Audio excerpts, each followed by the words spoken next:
সুপ্রিয় দর্শক, আসসালামু আলাইকুম। কেমন আছেন আপনারা সবাই?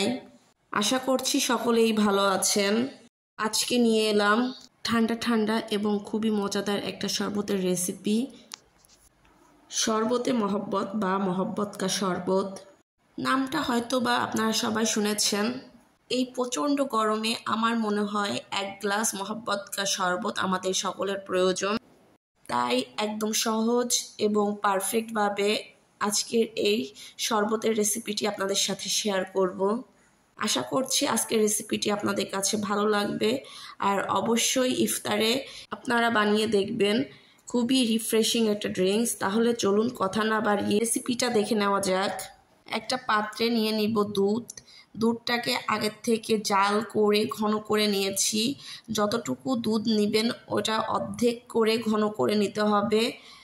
এই ড্রিঙ্কসটা ঘন দুধ দিয়েই বানাতে হয়। আর এটা জাল দিয়ে ঘন করে নিয়ে এরপরে ঠান্ডা করে নিয়েছি এবং ফ্রিজে রেখে ভালো করে ঠান্ডা করে নিয়েছি। ঠান্ডা ঠান্ডা দুধ দিয়ে এটা তৈরি করতে হয়। এর মধ্যে দিয়ে দিব চিনিটা আপনারা আপনাদের স্বাদ অনুযায়ী দিবেন। মিষ্টি যতটুকু খেতে চান সেই অনুযায়ী চিনি বাড়িয়ে বা কমিয়ে দিতে পারেন। চিনিটা দুধের সাথে ভালো করে মিশিয়ে নিতে হবে। তরমুজটা আমি আগের থেকে কুচি করে রেখেছি।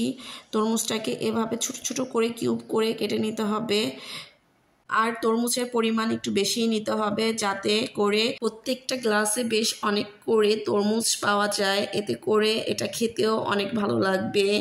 আর এই শরবতের মেইন উপকরণই হচ্ছে তরমুজটা একটু লাল দেখে নেওয়ার চেষ্টা করবেন, এতে করে শরবতটা দেখতেও অনেক ভালো লাগবে। এখন এর মধ্যে দিয়ে দিব আমি রুহ আফজা।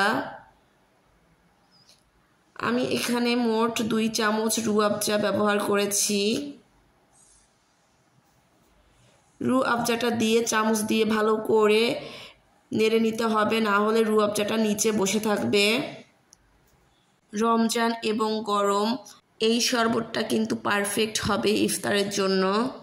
ইফতারের আগে তৈরি করে এই শরবতটা ফ্রিজে রেখে দিবেন এবং ইফতারের সময় বের করে ঠান্ডা ঠান্ডা পরিবেশন করবেন।